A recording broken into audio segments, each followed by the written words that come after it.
আওয়ামী লীগের মতো এখনো কিছু পরিবেশ আছে আমাদের মাঝখানে, আছে না ভাই? আছে না ভাই?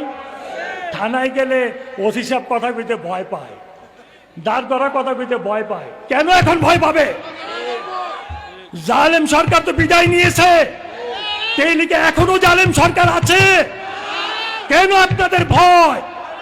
সাধারণ মানুষ যখন আপনাদের কাছে যাবে, আপনার হাসি মুখে তাদেরকে গ্রহণ করবেন, তাদের সুবিধা অসুবিধা শুনবেন।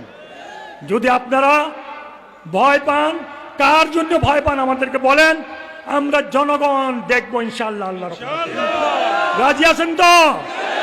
দরকার হয় আবার আন্দোলন করে তুলবো আমরা। জনগণের চিন্তা ভাবনা কি সেটার দিকে লক্ষ্য করে প্রশাসনকে চলতে হবে। ওসি পুরা প্রশাসনকে জনগণের চিন্তার উপরে লক্ষ্য করে চলতে হবে। এর বাইরে একজন, দুইজন, 10 জনের কথা চিন্তা করে যদি চলতে চান, তাহলে আমরা আন্দোলন গড়ে তুলব। রাজি আছেন তো আপনারা?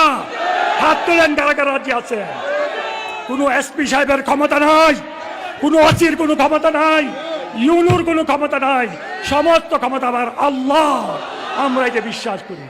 আপনারা আমার সাথে আজকে একটা ওয়াদা করতে হবে, মুরাদনগরে কোনো দুর্নীতি হতে দেওয়া যাবে না। রাজি আছেন? মুরাদনগরে কোনো চাঁদাবাজি হতে দেওয়া যাবে না। রাজি আছেন?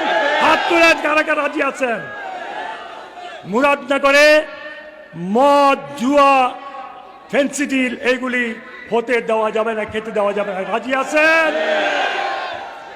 মুরাদনগরে দখলবাজি করতে দেওয়া যাবে না। রাজি আছেন?